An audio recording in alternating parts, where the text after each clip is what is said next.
Today we're going to look at regression, which is predicting some continuous value based on features and usually adjusting the parameters of a model. So we're going to start with the simple example of linear regression, but we're going to see that we can also fit curves with linear regression, and I'll use it as an example, polynomial curves. We're going to look at how we can fit those models, that is to say, adjust the parameters of the models in order to be as close as possible to our data, and we're going to look a bit more rigorously at what we mean by this, as close as possible. So we're going to look at least mean squares minimization and why we are minimizing the quadratic error, the squares of the error. And then we're going to see also how we can fit our own model. Sometimes we have a model of some process and we have the specific equations that we want to fit. So it's not just about looking for arbitrary curves, but adjusting the parameters of a model that we think is the one that best represents whatever processes are generating the data. So to do that, we're going to use this optimize module in SciPy. We're going to use the minimize function in order to adjust our parameters. But let's start with the idea of a linear regression. Basically, a linear regression is a regression because we are using a set of parameters in our model, adjusting our model as a function of some features, which here I represent by x1, x2, and so on. So these are the input values for each example, and we want to try to predict some continuous value. So this is the y value here, and this is called a regression because we're trying to predict this continuous value. This is a linear regression because our model is a linear combination of our features. So we are multiplying one feature by some value, the other feature by another value, and so on. And these values, these theta values here, are the parameters that we're going to adjust.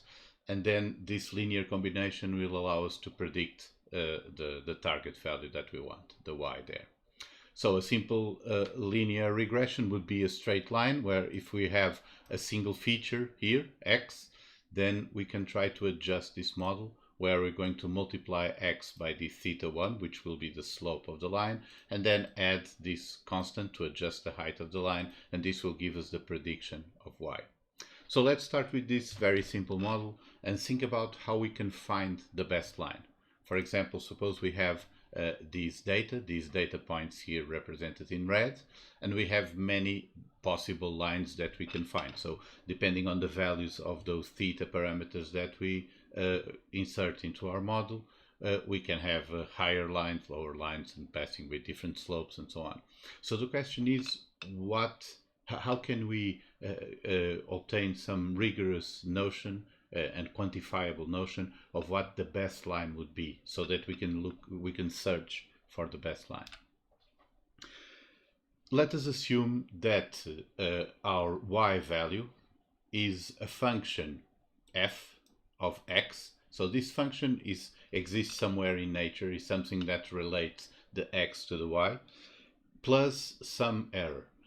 This error may be some randomness in the process itself. It may be some error in measuring for our data, because when we assign a point to a specific position, this is because we measured some values, but there may be some error associated with that.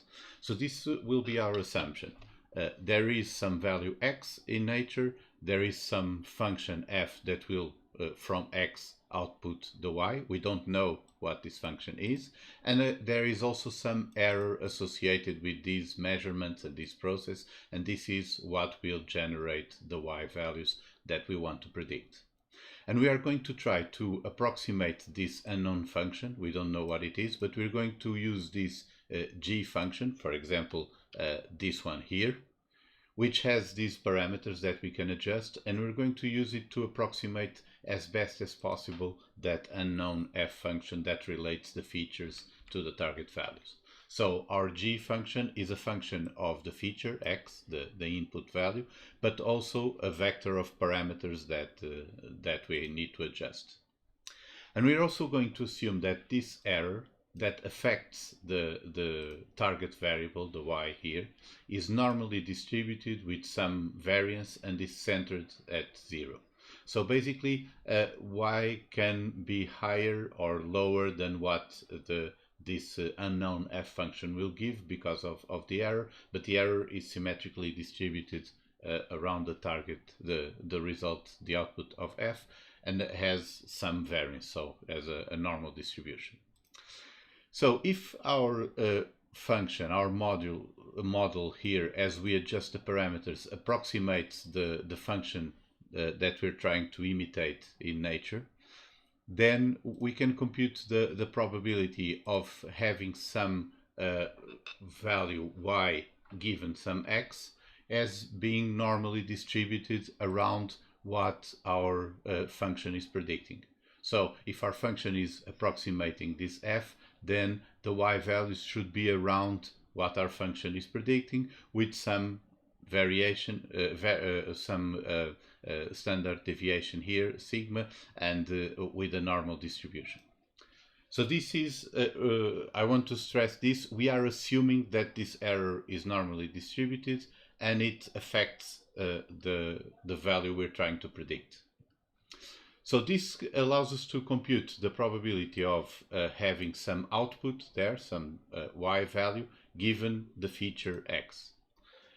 So if we have a set of data points that are labeled, that is, for each point we know the x and we know the y. For example, this set of points here, we know the x value for each one, and we know the y value, the one that our function should output for that point. So if we have a set of those points, and knowing that the joint distribution of two variables is the product of the conditional probability of one given the other multiplied by the probability of the other, so this is a simple relation in probabilities, then we can compute the joint probability of our data, assuming something about the function that we have here. So basically the joint probability of our data will be the product of the probability of each individual point, multiplying the probabilities for all the points, and we can decompose this into some base probability of having those particular features and the conditional probability of having this y value output given that feature. So why do we want this? Because now we can think of a good approximation to that function. So a good set of parameters will be that the set of parameters that maximizes the probability of finding that data. So basically, if we have something that deviates too much from the target here, for example, if we have a line that is too far away from our data, then the data points will be far from the line, and this will become extremely unlikely. So the probability will be very small. If our line is closer to the actual values, the probability is higher. So basically, we have this goal of trying to maximize the probability of the data by the probability that we're estimating for the data by adjusting those parameters theta. And this is the likelihood of the parameters. So this may be a bit confusing because it would be, at the first glance, more intuitive to think about the probability of the parameters since the data we already have and it's a fixed set of values. However, if we are using probability in the frequency sense, which is in the sense of the frequencies of random events as we tend towards infinity, then our data we can consider to be a random sample of all possible values. So there was some process by which we acquired these data points, and these are a sample of what the data could have been. If we were to repeat our experiments, do the measurements again and so on, these could be different points. So the data we can consider to be a random sample of all possible data values. But the parameters are not random. It's something that we're actually adjusting and trying to find the best parameters for our data. So the parameters are not random values, are just the values we are trying to use to fit our model. So we cannot talk about the probability of the parameters being this or that, but we can talk about the likelihood of the parameters, which is the probability of the data given the parameters. So this is the idea here. We're going to adjust our parameters so that the probability of the data is as high as possible. Okay, now let's see what comes out of this. So this would be the likelihood of the parameters given our data set X. Remember that this data set I'm calling here the capital X is a set of points with the target value. So we have the feature and the Y value for each point. For example, these points here where we know the X and the Y value. So for this set of data, we can compute the probability of the set being distributed like that if we can compute the conditional probability of the Y values given the X values, and then multiply that by the a priori probability of X. So, or the marginal probability of X. And this part here we can compute because we are assuming that there is some random error that is normally distributed around our predictions, so around the function we're trying to optimize. So this part we can compute. We can also simplify this since we are computing all the products of these values and we want to maximize the likelihood. We can take the logarithm of everything, and this is the log likelihood, the logarithm of the likelihood. And if we maximize the logarithm, then we maximize the value too. So since we want to find the set of parameters that correspond to the maximum, it doesn't matter if we maximize the logarithm or we maximize this value, because the set of parameters will be the same. We can also ignore this part here, because the marginal probability of those X values that we have here, so the probability of obtaining data with these X values, is not relevant since our function, our theta, will only affect the Y values that we're going to predict. So we can ignore this since this will be constant as we adjust the theta values. So simplifying this, we basically get this equation. We want to maximize the logarithm of the likelihood, which is the same as maximizing the logarithm of this product, of the conditional probability of having some values given the features.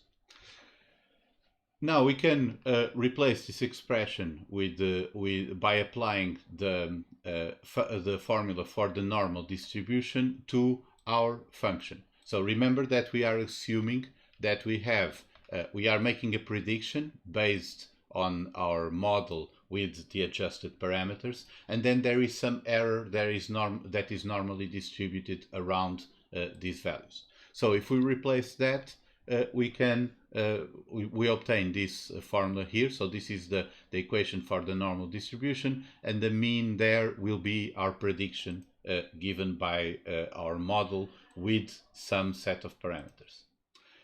So simplifying this, taking the logarithm, replacing the product with the sum because of the logarithm and so on, and we get this final expression. So we find the maximum of the likelihood at the values of theta, of all the theta parameters that maximize this expression. Note that this has a minus sign here, so actually we're trying to minimize this part over here. And as you can see, this is the sum of the square of the errors. So the error is the value that we should obtain. This is the target value that we have in our data. And this is the prediction we are making for that particular point.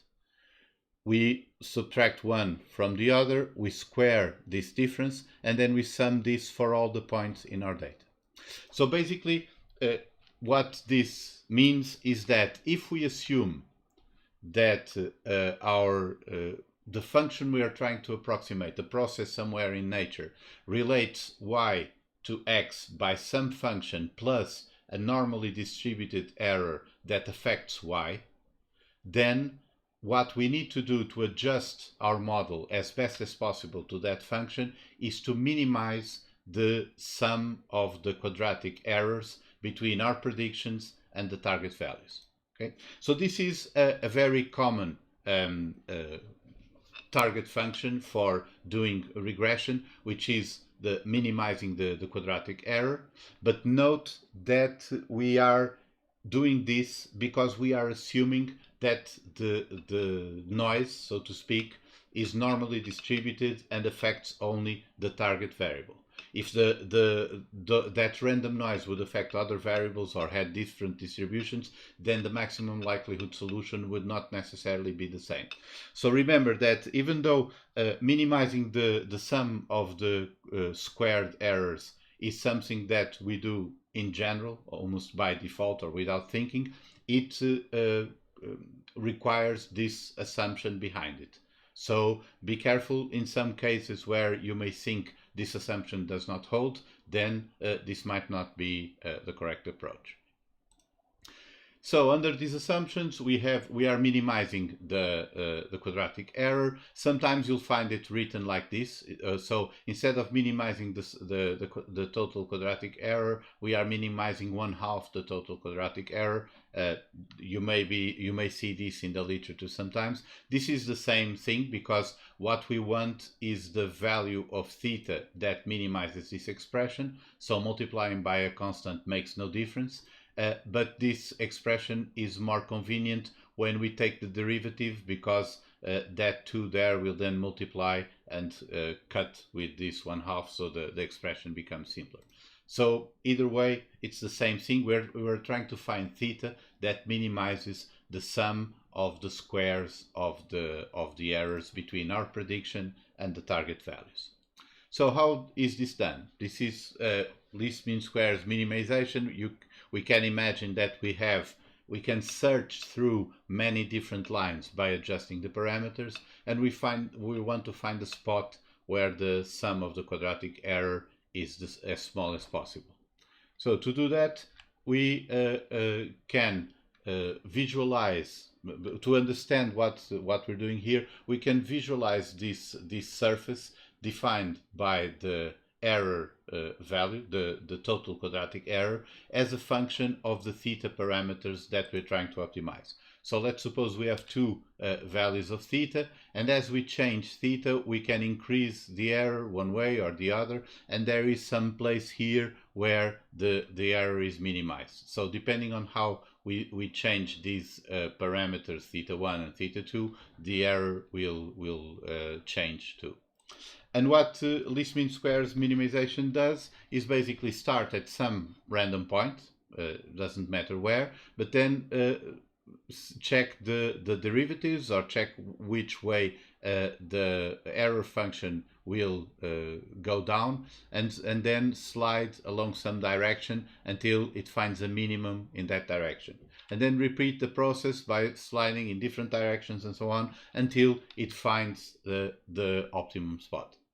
So we can do this in this example. We'll take this set of data points, and we'll adjust the two theta parameters that we saw here in this equation here to find the best straight line that goes closer to all these values.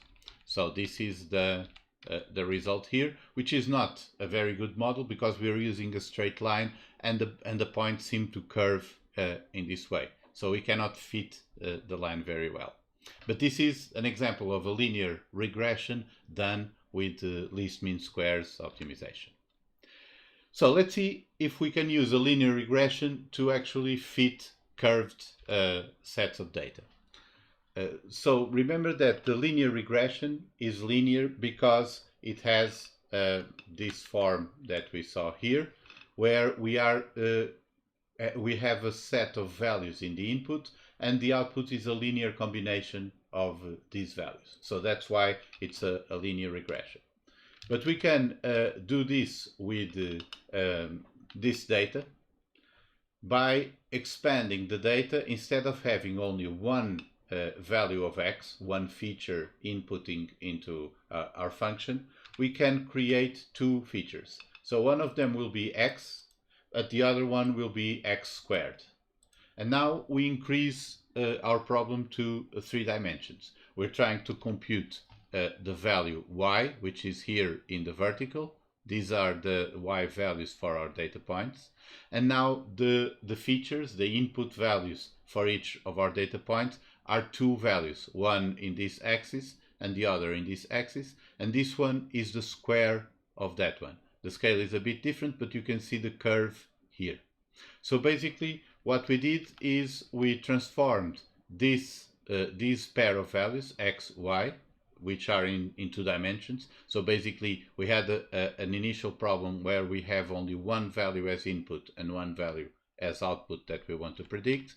And we transformed that into a 3-dimensional problem where we have two values as input, and we want to predict the third dimension here. And now we can do this with a linear model where we predict y to be a linear combination of these two features. But remember that one of the feature is simply the square of the other. But it's still, in this case, a linear model using these two features. This will try to fit a plane here.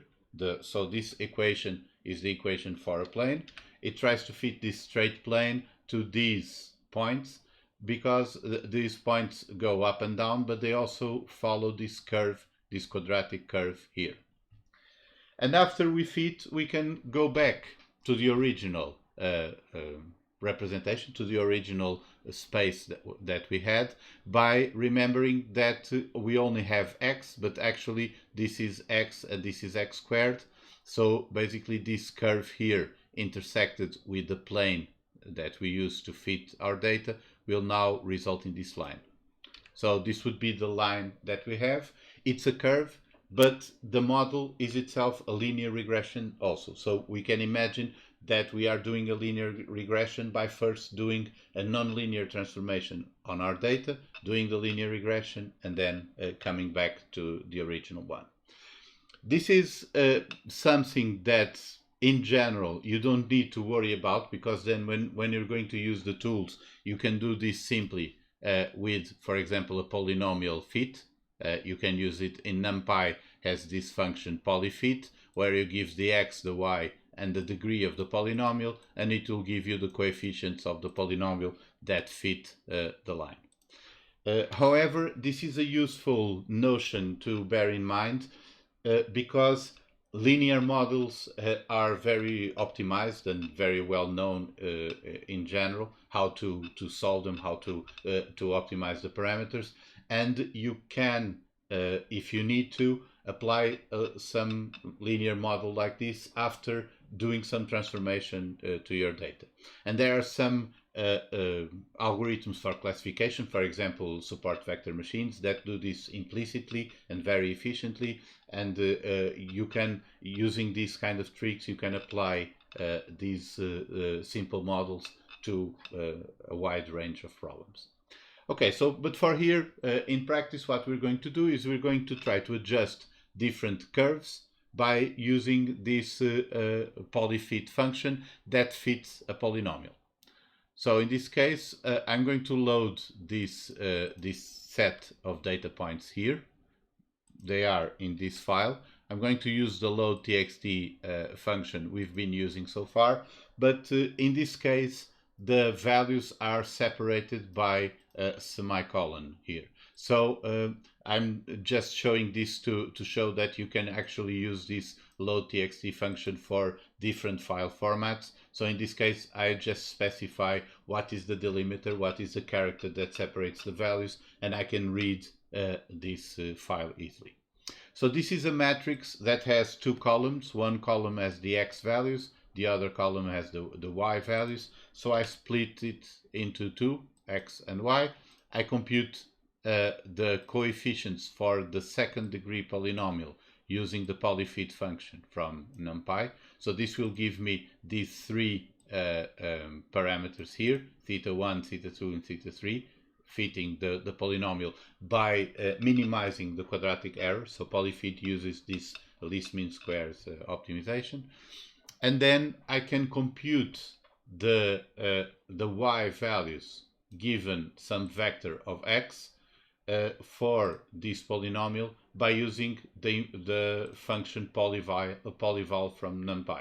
So if you use polyfit and polyval from NumPy, you can recover the polynomial or the curve of the polynomial and compute it. So in order to do something like this, I have the data points here, and remember that if you plot a set of points with pyplot, it will join the different points with straight lines. So in order to do a curve like this and make it appear to be a smooth curve, what I actually need is many points in this region so that this appears to curve and we don't see the straight lines and all the elbows between those lines. So I can do this with this function, linspace. This function receives 3 arguments as input: the first value, the last value, and the number of points I want. And it will output an array with this number of points, and that is uniformly distributed between these extremes. So basically, I am asking for 100 points uniformly distributed between 0 and the maximum value of x that I have in this data set. So this is what gives me 100 points distributed in this axis.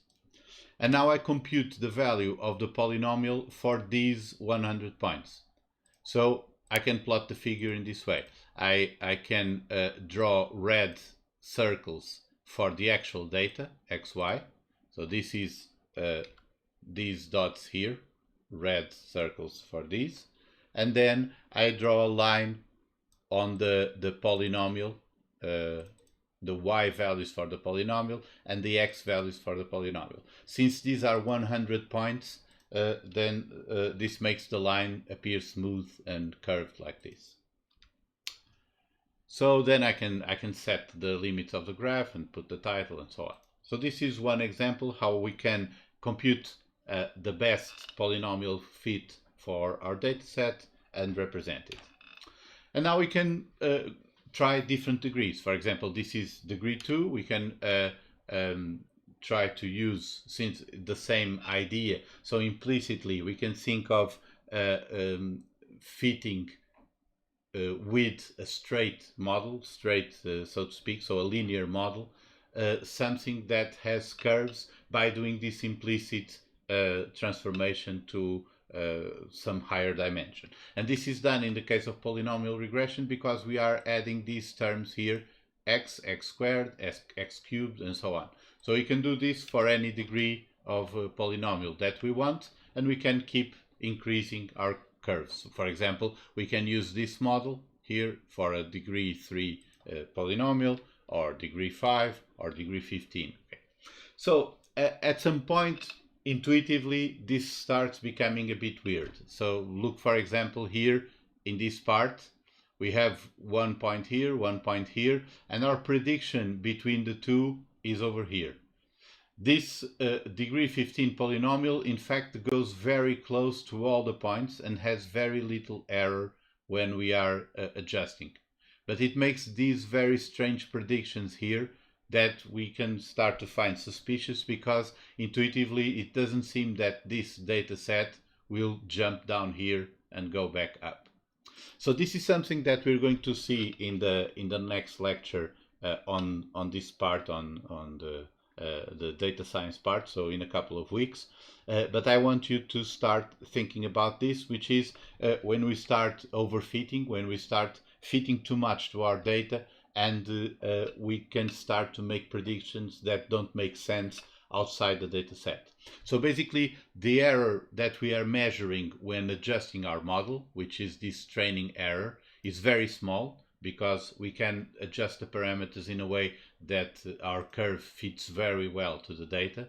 But then we may start getting some incorrect predictions outside of the data we are using for training. And this is critical because actually these are the ones that matter. We don't much care about predicting what we already know because we already have the data.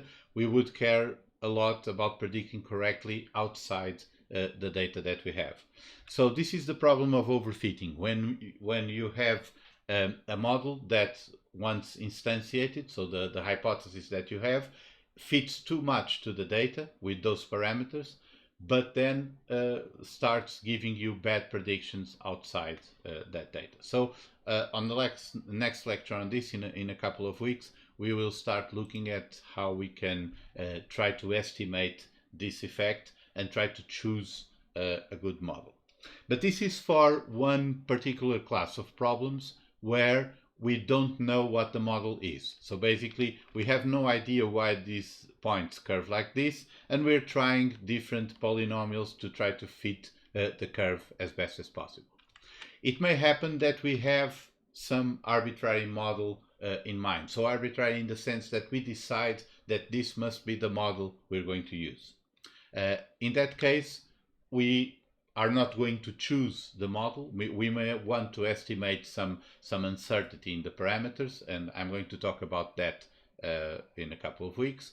But we have this model and we must use it. So I'll give an example from biochemistry. We don't need to go into much detail on the biochemistry, but just to give you an idea of an example where we already have a model and we must use that particular model. So imagine that you have a small amount of some catalyst in a solution. The catalyst speeds up a chemical reaction. So when you add the substrate, the compound that will undergo that chemical reaction, the chemical reaction starts and will go at a certain speed in the beginning because it's being catalyzed by the catalyst. So this set of points here are the measurements of the initial rate, the initial velocity of that reaction when we add the substrate to the catalyst. If we add just a little bit of substrate, then we have a small velocity because there is a small concentration of substrate. As we increase the concentration of substrate, so if we add more substrate at the beginning, the reaction starts with a greater speed. But at some point, it doesn't matter if we add a lot more substrate because now we are at the maximum velocity the catalyst can catalyze the reaction. So it's already saturated, it cannot catalyze any faster, so it starts decreasing the amount that we are or the increase in velocity starts diminishing and it will converge to some maximum velocity. So this parabolic curve here as this equation, this is Michaelis Menten was the person who studied this initially, this kind of kinetics, and we have two parameters here. Vmax is the maximum velocity at which the catalyst can catalyze the reaction, assuming we have infinite substrate. So if we go all the way to the end here, we have endless substrate and it will converge to some maximum velocity.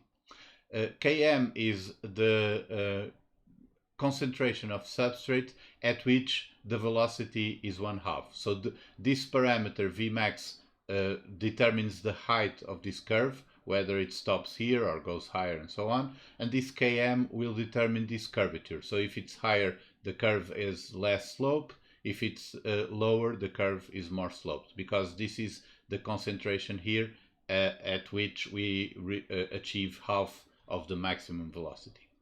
So in this case, we have this particular model, so we cannot use polyfit or something like that. We need to fit this model and find these specific parameters.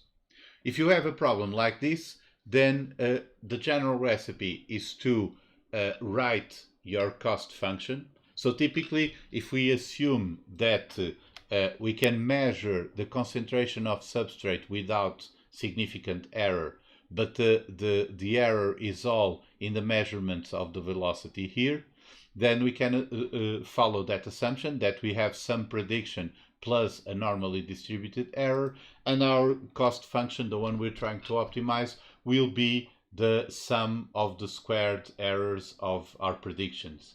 So our prediction with respect to the values that we measured. And this would be an example of a cost function. And now we ask some numerical algorithm to adjust our parameters to minimize that cost function. So here is an example of what we can do. We can write the cost function like this. This specific set of parameters is so that we can fit in to the minimization function, which I'm going to show right away. But this is an array that we're going to assume to be like this. First, it has Vmax on the first element and Km on the second element. So we use these two parameters and the concentration, substrate concentration, and initial velocity that we measured in our experiment. So this is the actual data, which is this set of points that I marked here with crosses. So 1, 2, 5, 8 is the concentration of substrate here, and this 11.1, 25.4, and so on are the initial velocities that we measured in a set of experiments. So this is what we receive as arguments here. This parameter will receive the array of concentrations, of substrate concentrations. This parameter will receive the array of initial velocities. So this is our actual data. And this parameter here will receive the array of two parameters of our model that we're trying to optimize. So now we can compute the predictions. The predictions will be the maximum velocity parameter multiplied by the concentrations of the substrate and then divided by the Km added to the concentrations. So this is the expression here. Note that this S is an array, and we are multiplying the array by a scalar, a single constant. So this will be an array, since we are using NumPy arrays here.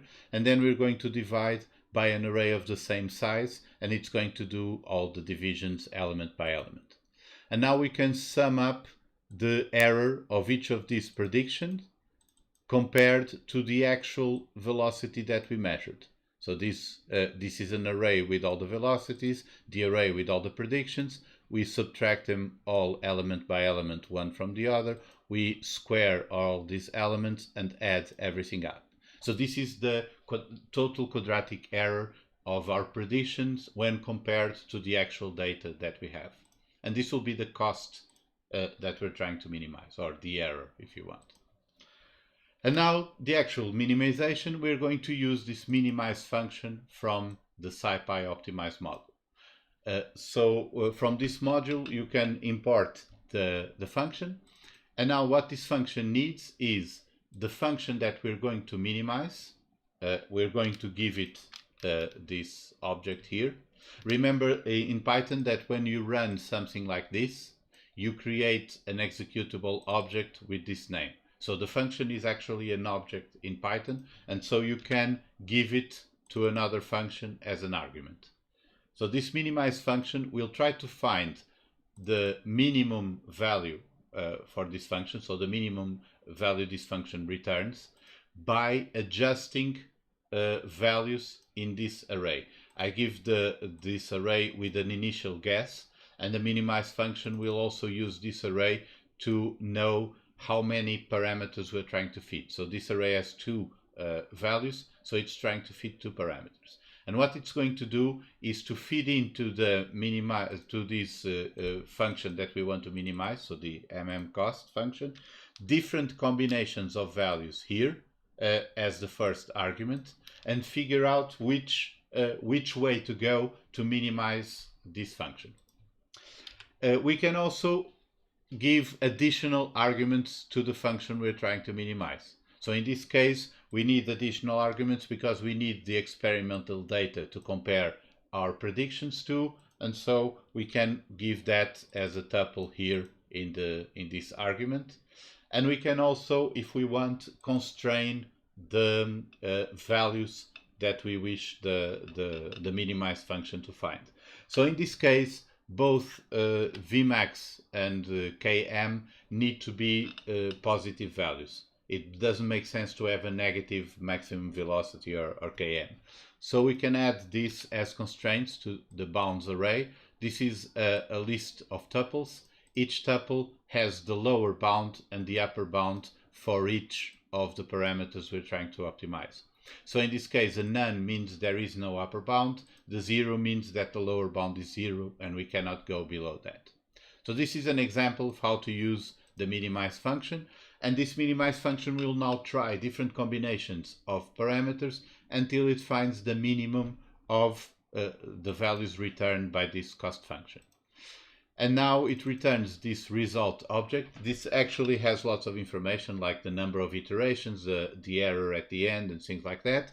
But it has this X array which gives you the parameters optimized. So it changed these initial values and now it has the Vmax and the Km that we wanted to optimize, and we can create a function for this and return the optimal values of Vmax and Km.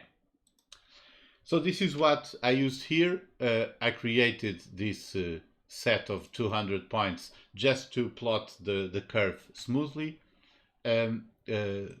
for this plot. I compute the values for the curve by using the optimum values of Vmax and Km, and then I plot this curve, and I plot the data with these blue crosses and with a larger marker size. So this way you can control the size of the marker, the width of the lines on the marker, and so on.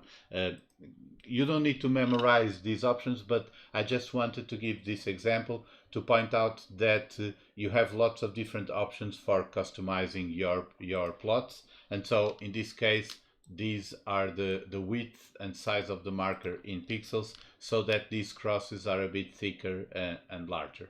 Okay. So this is the function just to do the plot, given some Vmax and Km, and now I can put everything together in this way. I load the data. So in this case, note that the data, the format is a bit different. We have the first row for the substrate and the second row for the velocity, and the values are separated by commas.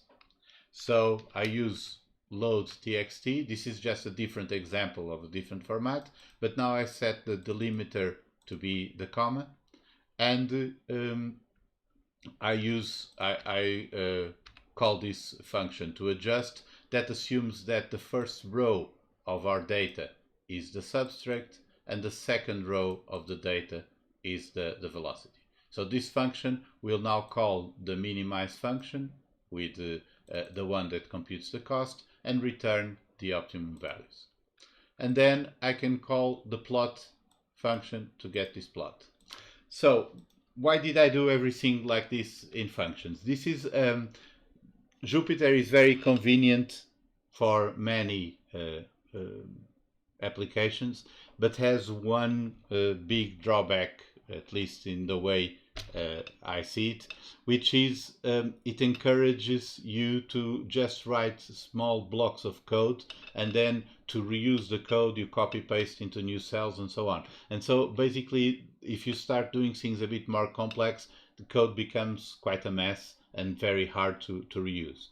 So every time I have an excuse to do this, I will write functions and then call the functions, just to encourage you to try to organize the code a bit better. Because in the long run, as you start building more tools and if you are working on complex problems and have to break them down into different steps and so on, this approach tends to pay off quite a lot compared to just copy pasting your cells and repeating cells and things like that. Okay, so this is the basic idea for when we are doing this kind of optimizations. So if we want to fit our own models, we basically need this cost function, this error function. Note that quadratic errors are very widely used, but they assume that the error is normally distributed on the target value. If you have different ways the error may affect your process, you may need to think a bit what function you're going to use, but this is a good and convenient default. Minimize the quadratic error. For the general case, regression, by regression we mean the adjusting a model to predict a continuous value. We're going to see by the end of the semester a bit on classification, which is different in that we want to partition our data into different groups and also clustering and so on. But for regression, we are trying to predict a continuous value.